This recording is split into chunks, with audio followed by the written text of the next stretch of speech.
I had always moved through life like I moved across the stage, fluid, controlled, disciplined. Each muscle memory honed, each step intentional. And yet, nothing had prepared me for the fragility that a single misstep could expose, not just in the body, but in trust, in love, in the very core of my identity. It started the morning after the fall, a lingering ache in my ankle reminding me that the routines I had once taken for granted were suddenly forbidden. My phone buzzed, the little vibration too sharp against my thigh, as if it wanted to punctuate my helplessness. It was Kai, sending me a voice note with instructions for my upcoming procedure. Normally, I would have listened once, maybe twice, letting the clinical precision of his words settle over me like a bomb. But today, I played it slowly, deliberately, hovering over every syllable as if the cadence of his voice might offer a lifeline back to some sense of normalcy. The first several seconds were routine, methodical, sterile. Kai explaining steps, precautions, the logistics of recovery. His voice, always so measured, so confident, usually reassured me.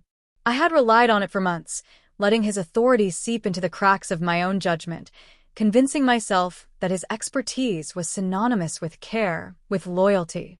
And then at the very end, a sound that didn't belong. A background laugh, faint, fluttering, and then another voice, sharp, flirtatious, unguarded. My fingers froze mid-scroll as my pulse tightened. I rewound, played it again. The distortion could not mask the reality. There it was, a conversation that had nothing to do with me. And yet, somehow, everything about me was entwined in it. Michelle, Kai's assistant, her voice bubbly, unrestrained, like she had no reason to filter herself. And Kai's low, almost imperceptibly amused, weaving through her words with a casualness that made my stomach plummet. Once I secure the clinic partnership, I don't need her connections anymore. I leaned back in the chair, the phone still clutched in my hand, and let the room spin. Not the room itself, not the studio space I had cultivated with such meticulous care, but the emotional room I inhabited, suddenly flooded, collapsing, unfamiliar.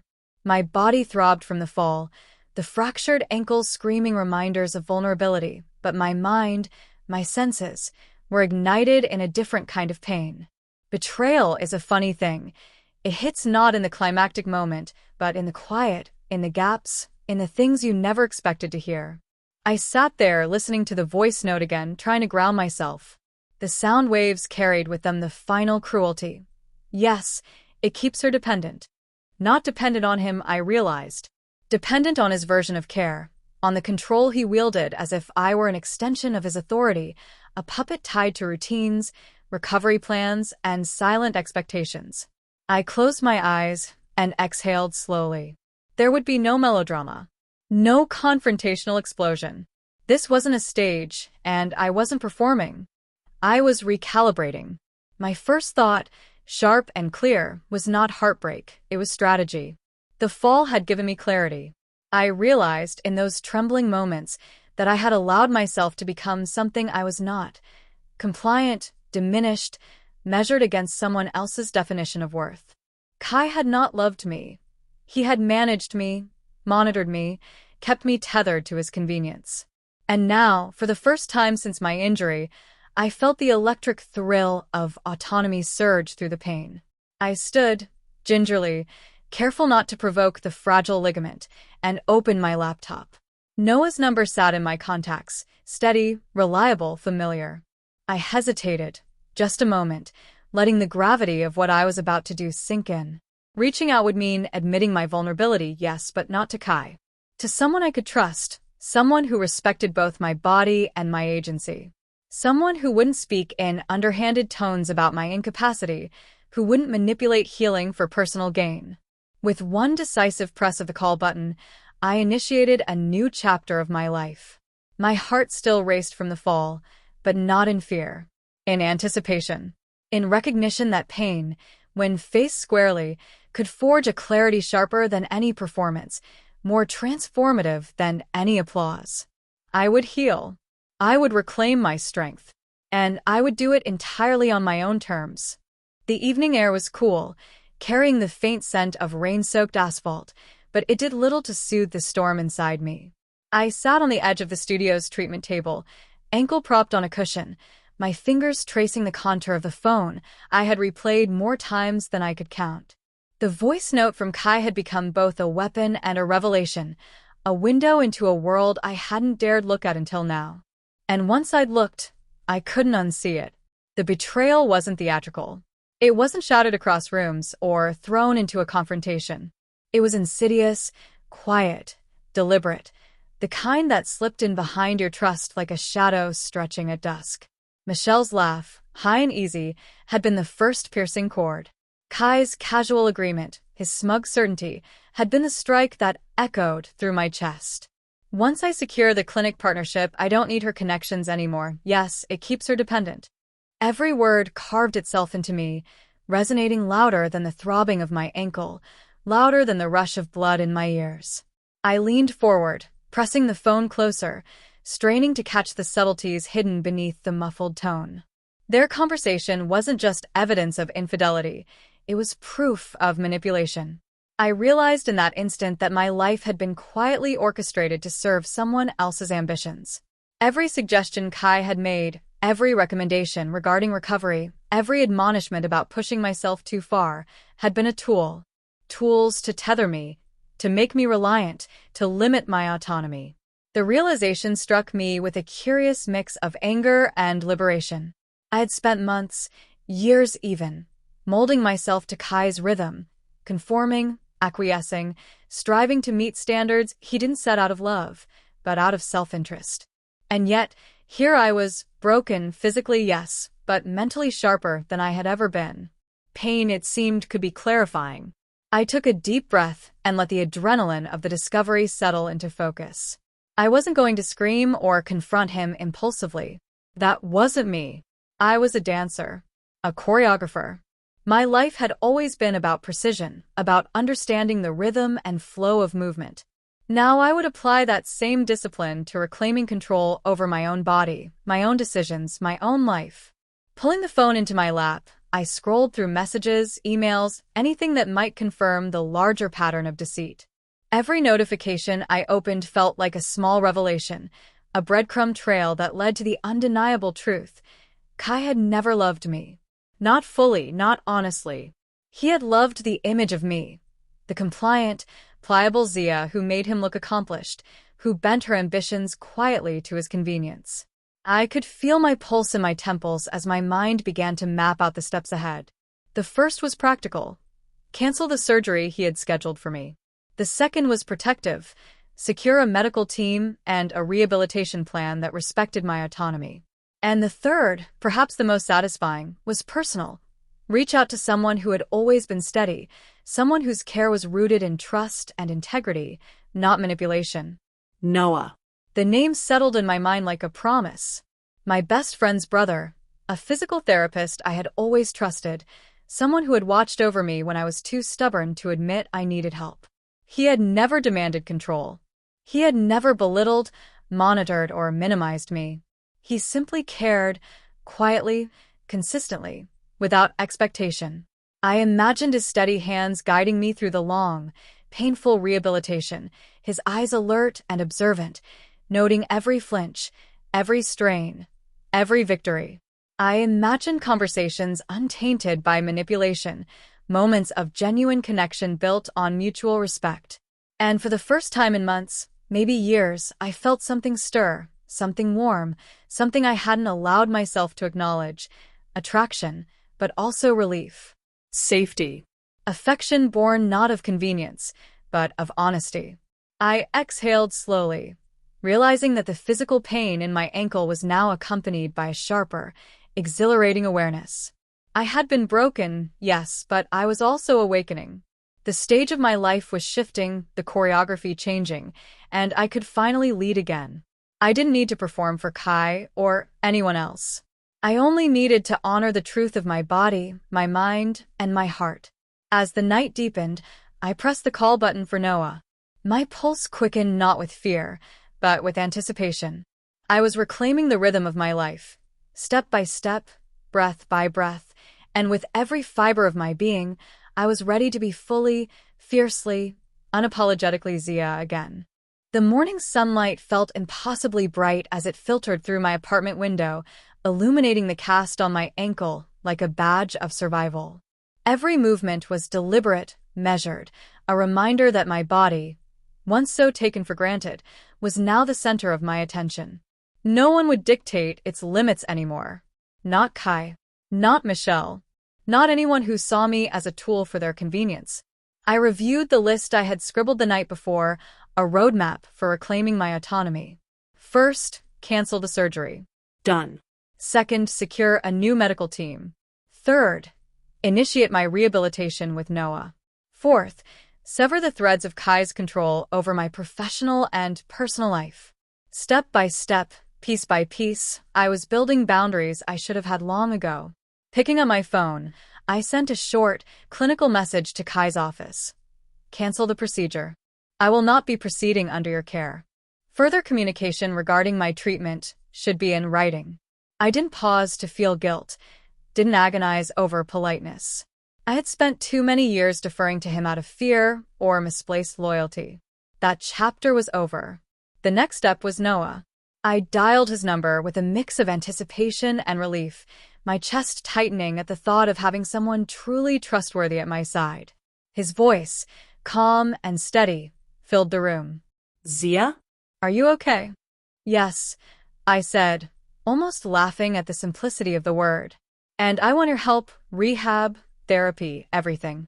I need someone who sees me clearly, not as a project or a patient to manipulate.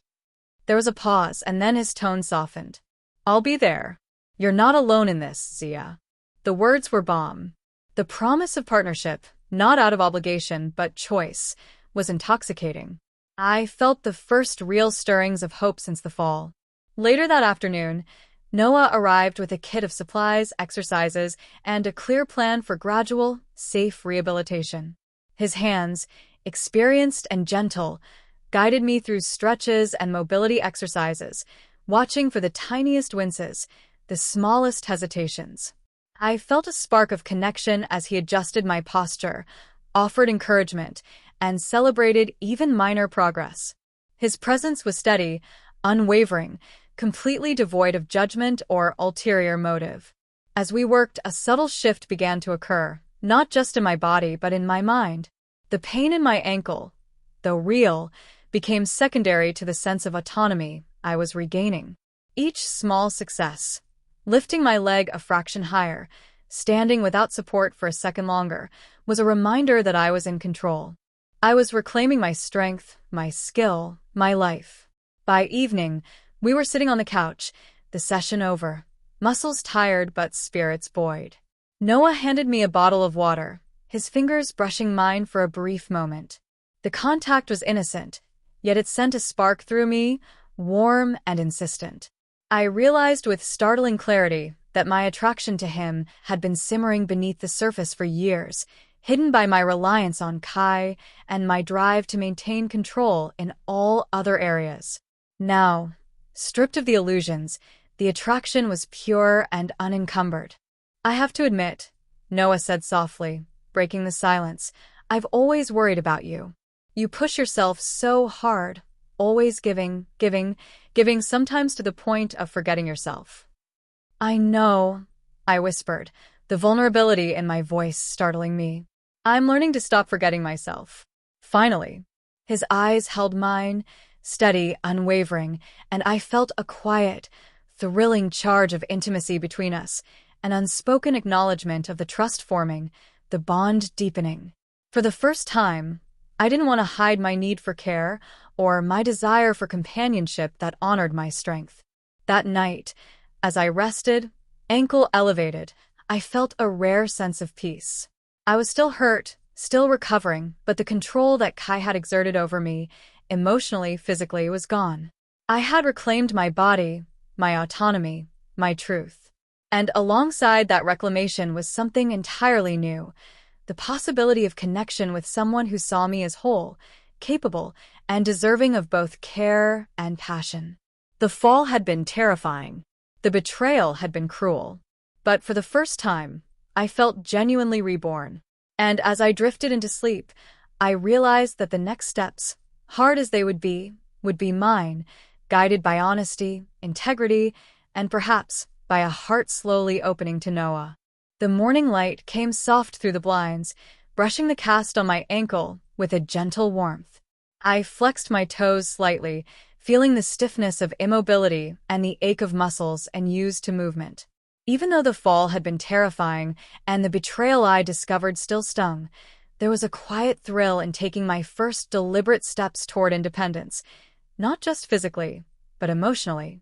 Noah arrived promptly, as he had promised, carrying a small bag filled with resistance bands, wedges, and other tools of physical therapy. He smiled warmly when he saw me attempting to shift weight onto my injured leg. Slow and steady, Zia. You'll find your balance. Trust your body. It's stronger than you think. His voice was calm, measured, and reassuring, exactly the opposite of the tension I'd grown used to with Kai. For the first time, I felt my body responding to care without fear. The exercises were simple, but each one demanded attention and patience. Lifting my leg while balancing on the other made me acutely aware of my core strength, my alignment, my breath. Each small triumph, an extra second of stability, a slight bend without pain, was a reminder that I was reclaiming control over myself. We paused mid-session when Noah gently steadied me, his hand brushing mine. The contact, unintentional but intimate, sent a shiver up my spine. I looked at him, eyes meeting, and I realized how safe I felt in his presence. The tension, the manipulation, the constant pressure I had endured under Kai, all of it was gone. Here was someone who honored my boundaries while supporting my strength, someone whose care felt like a gift, not a tool of control. After several careful repetitions, Noah stepped back and observed. You're doing better than I expected. Your body remembers the strength it has, you just need to relearn how to listen to it again. I nodded, grateful but humbled. It feels different. Freed. Scary and thrilling all at once. Noah, I said, my voice softer now. Thank you. I don't know how I would have started this journey without you. He smiled, leaning against the doorway. You didn't need me to start, Zia. You needed someone to walk alongside you. And I'm happy to be that person. There was a pause, and my heart thudded in my chest. The air between us felt charged with something unspoken, an intimacy born from vulnerability, trust, and shared effort. I realized that for the first time in years, I wasn't performing, dancing for someone else's approval, or hiding behind pain. I was allowed to be myself, strong and imperfect, guided by someone who genuinely cared for me as a whole person. The next few hours passed in a blur of focused effort. We worked on gentle stretches, weight shifting, and core engagement. Each successful repetition was a small victory, each stumble a lesson. Noah's hands were patient, correcting without criticism, guiding without taking control. His encouragement was quiet but steady, a kind of strength I hadn't realized I craved. By the end of the session, I was exhausted, but exhilarated. My leg was sore, yes, but my spirit felt lighter. I realized how much of my life I had given away, my autonomy, my agency, my trust, and how much I was taking back, step by step. As we packed up the equipment, our hands brushed again. This time, longer, deliberate. A warmth spread through me, a silent acknowledgement of mutual attraction that neither of us had spoken aloud, but both of us felt. Noah's gaze lingered, and I noticed the faintest smile playing on his lips, one that hinted at curiosity, admiration, and something deeper. I felt a surge of hope. This was not just physical rehabilitation. This was a reclamation of my life, my choices, my ability to trust again. And somewhere in that space between care and connection, I sensed the beginning of something else, a partnership, a bond that could grow into love, grounded in honesty, respect, and shared strength. As I rested later that evening, ankle elevated, I realized that the fall, the betrayal, the near loss of my career, they had been painful teachers. But now, I was learning to rise differently, with self-respect, vigilance, and a cautious yet undeniable openness to the possibility of something real with Noah. The path ahead was long, the recovery slow, but for the first time, I felt ready to walk it fully, not for anyone else, but for me, and maybe, just maybe, with Noah beside me. The first few days of physical therapy had been a revelation, but today felt different. Today, I was pushing further, testing boundaries I hadn't even realized I had set for myself. Noah had warned me it would be intense, but I didn't mind. I wanted to reclaim not just my leg, but every inch of my autonomy that Kai had tried to control.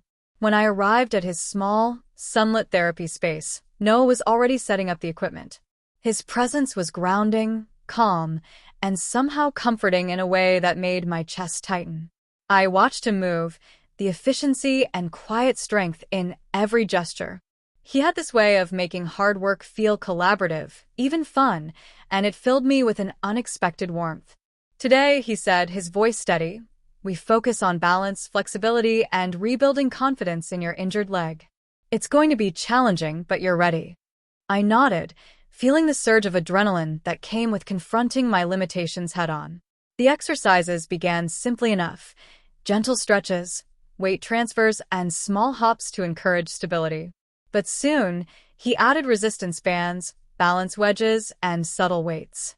Each movement required focus, awareness, and trust. Trust in my own body, and trust in Noah's guidance.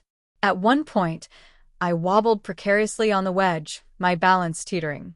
Noah was immediately at my side, steadying me with a firm but gentle hand on my waist.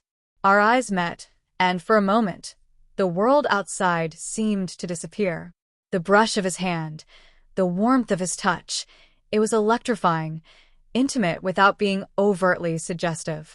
My heart raced, not from the exercises, but from the realization of how safe and alive I felt around him. You're doing incredibly well, Zia, he said, his tone both encouraging and quietly personal. You're stronger than you think. I felt a blush rise in my cheeks. Strength. That word had become my mantra lately, a symbol of the reclamation of my body and my life. And hearing it from him, someone who saw me not just as a dancer, but as a person worthy of care and respect, sent a thrill through me. We moved on to more advanced exercises: controlled lunges, slow squats, and lateral step sequences.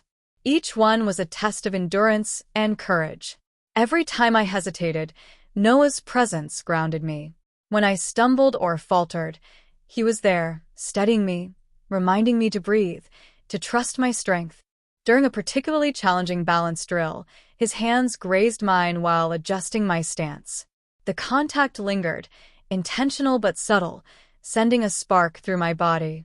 I could feel the chemistry between us intensifying, a mix of gratitude, attraction, and unspoken connection. For the first time in weeks, I allowed myself to acknowledge it. There was something undeniably magnetic about the way he cared for me. Not controlling, not condescending, just deeply invested. By the end of the session, my muscles were trembling and sweat dripped down my temple, but I was exhilarated. The fear that had plagued me since the fall had been replaced with determination. I had survived the accident, exposed the betrayal, and now I was building myself anew, step by step, touch by touch, with someone who truly valued me. As we packed up, our hands brushed again. Longer this time. My pulse quickened. I dared a glance at him. His warm smile met mine, lingering with something unspoken. It was the first quiet acknowledgement that the bond between us was more than professional, a recognition of mutual trust, attraction, and the possibility of something deeper. Same time tomorrow? I asked, my voice slightly breathless, both from exertion and anticipation. Absolutely, he said, his eyes locking with mine for a brief, charged moment. You're ready for the next step, and I'll be here. Leaving the therapy space, I felt a new sense of freedom, strength, and excitement. My body was recovering, yes, but more importantly, my heart was opening to trust, to passion, and to the chance at a real, authentic connection with Noah. The path ahead was demanding, filled with exercises, rehabilitation, and emotional vulnerability, but I no longer felt alone. I had found someone who matched my dedication, respected my strength, and ignited something I hadn't realized I had been missing. As I rested that evening, ankle elevated, I realized the accident had been a painful gift. It stripped away illusions and control, revealing what truly mattered: my body, my agency, and the potential for love built on honesty, care, and shared effort. And with Noah, I could see myself stepping fully into that life, not just healed, but reborn. The days were blending together, physically demanding, mentally exhausting, and yet exhilarating in a way I hadn't expected. Rehabilitation with Noah had become more than a recovery routine. It was a challenge that tested not just my body, but my courage, my patience, and, unexpectedly, my heart.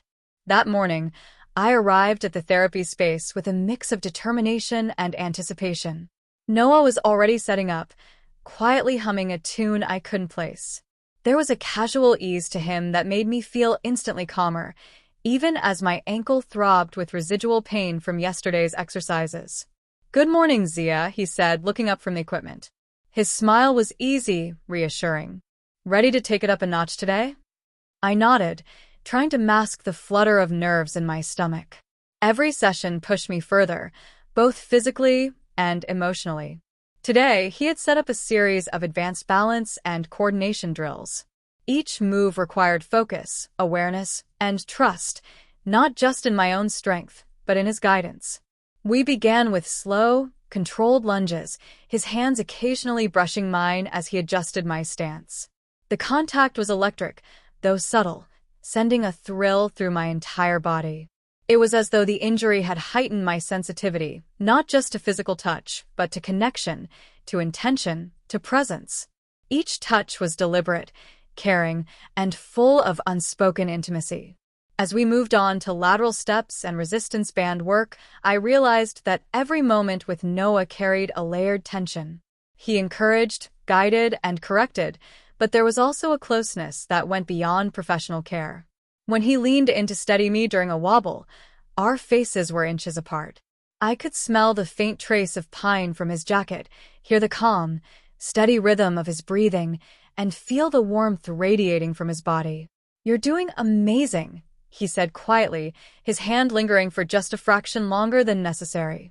My pulse quickened, and I realized I was aware of every subtle nuance: the brush of his fingers, the tilt of his head, the intensity of his gaze. It wasn't just recovery anymore. It was a dance of trust, desire, and restrained longing.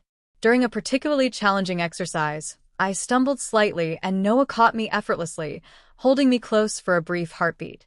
The contact was intimate, grounding, and intoxicating all at once. Our eyes met, and I sensed the unspoken acknowledgement between us. We were both aware of the growing attraction, the energy that buzzed every time our hands met, every time our bodies moved in synchrony. After the exercises, we cooled down with stretches on adjacent mats. His hand brushed against my arm, and I didn't pull away. Instead, I leaned slightly into his presence, savoring the quiet intimacy. There was a hunger in our shared glances, a magnetic pull that hadn't been there before. I realized how deeply I had been craving someone who could match my intensity, who could respect my strength while nurturing me. Noah fit that completely. "Your progress is remarkable," he said softly, kneeling beside me to adjust my ankle support. His hand rested gently on my leg, and I felt a shiver of anticipation. "You've come so far, Zia, and I'm proud of you." His words, combined with his touch, broke down the last barriers of caution I had built around myself. For the first time since the fall, I allowed myself to feel the full spectrum of emotion: relief, pride, attraction, and desire. I wanted him, not just as a helper or a protector, but as someone I could share trust, passion, and vulnerability with. When our session ended, we lingered. Neither of us moved immediately to separate. The room was quiet except for the faint hum of the air conditioning. I dared a step closer, feeling the heat of his body, the magnetic pull between us. Our hands brushed again, intentionally this time, fingers intertwining naturally. "Same time tomorrow?" I asked, my voice low and slightly breathless. "Absolutely," he replied, his gaze locking with mine. There was a charged pause, a silent promise of more than just rehabilitation. "And maybe after," We can continue somewhere more comfortable." My heart leapt, and I smiled. The first genuine, unguarded smile in weeks. I realized recovery wasn't just about healing my ankle, it was about reclaiming my life, my body, and my desire. And with Noah, the path ahead promised strength, passion, and an intimacy I had never allowed myself to experience before.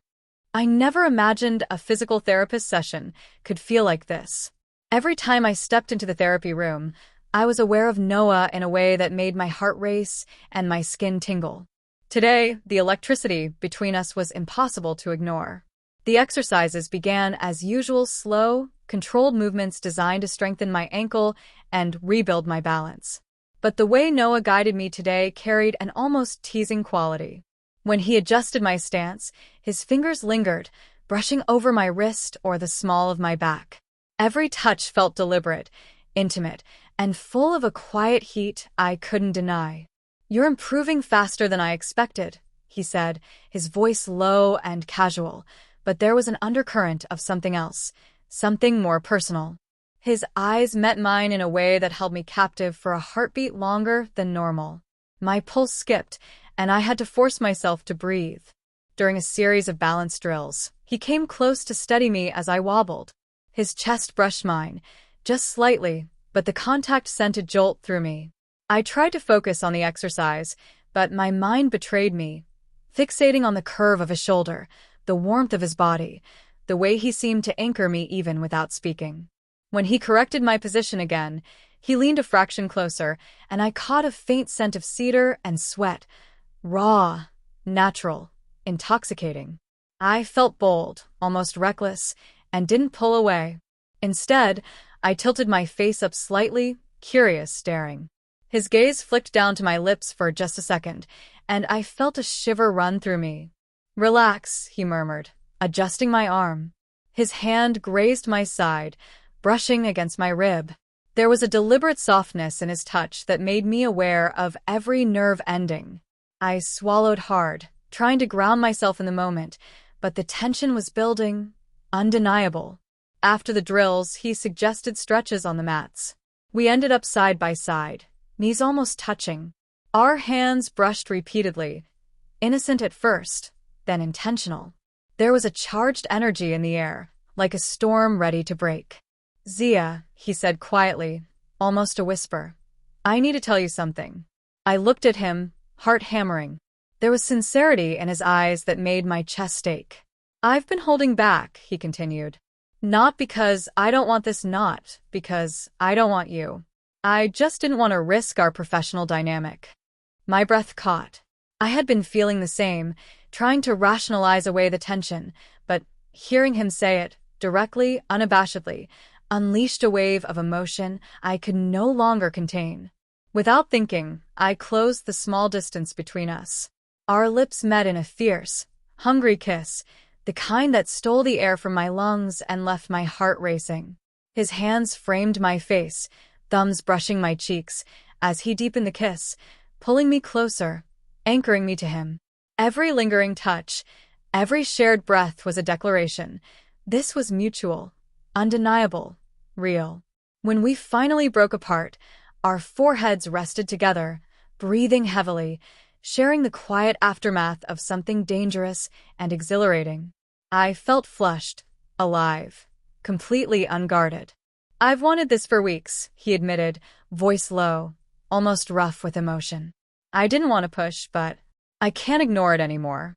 I smiled, chest heaving, feeling the rush of vulnerability and trust intertwining. "Nor could I," I whispered back, my hand brushing over his.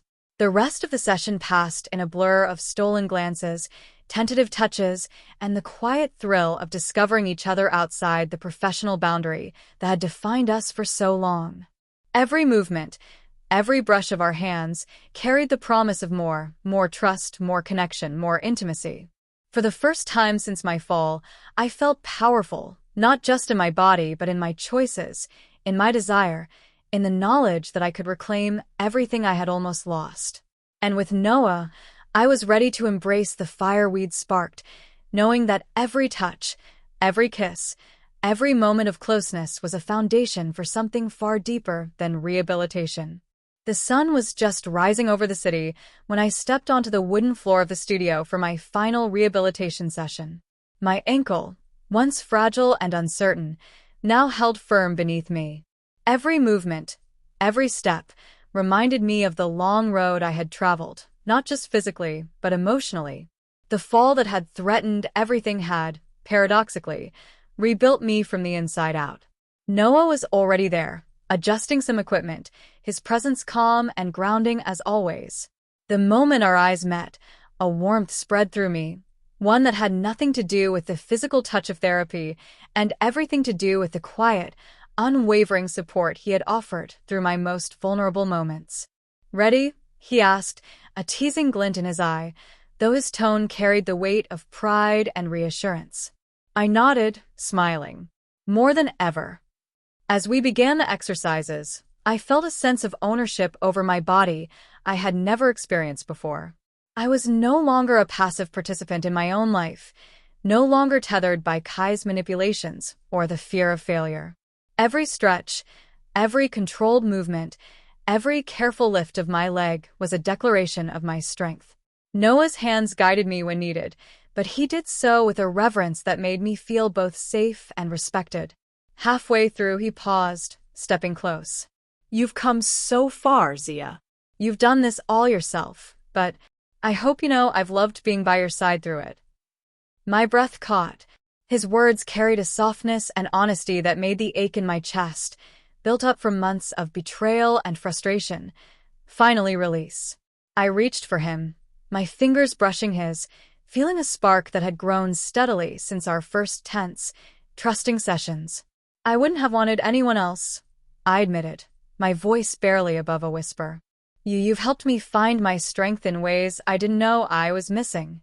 He smiled, a slow, deliberate curl of lips that made my heart leap. And you've shown me how much courage and resilience look like in real life, he said. There was a moment, suspended in the golden light streaming through the studio windows, when nothing else mattered. No pain, no fear, no past betrayals. Just us, and the unspoken understanding that everything we had endured had led to this. Mutual trust, mutual respect, and a connection built on honesty and devotion. Then, as if drawn together by the gravity of our shared journey, we closed the gap. Our lips met in a tender, lingering kiss, one that was patient and yet charged with all the emotion we had stored over months of recovery, laughter, and quiet vulnerability. I could feel him, steady and unwavering, his hands supporting not just my body, but the fragile edges of my heart. My arms wound around him instinctively, holding him as tightly as he held me, grounding me, claiming this moment as ours. When we finally pulled apart, our foreheads rested together, breaths mingling. You've earned this, every part of it, Noah murmured. And so have you, I replied, my voice firm, confident. For the first time, I realized that my body, my choices, my life were mine entirely. I had survived the fall, reclaimed my strength, and discovered love that respected the entirety of who I am. The rest of the day was a celebration of movement, not just of physical recovery, but of personal liberation. We walked through the studio slowly, hands intertwined, testing balance, sharing laughter and soft touches. Each step felt like an affirmation. I was whole, capable, and unapologetically alive. By the time the sun dipped low, casting a warm amber glow over the city, I felt complete. My body was strong, my heart was open, and my future, once clouded by betrayal and fear, was now entirely mine to shape. And at my side, Noah's presence was a promise of partnership built on honesty, care, and deep, abiding love. As we left the studio, he slipped his arm around me, fingers brushing the small of my back. Ready for the next chapter? He asked, a mischievous sparkle in his eye. I smiled, leaning into him, more than ever. And as we walked into the evening together, I knew with unwavering certainty that this was the life I had been reborn to live, strong, fearless, and fully, passionately alive.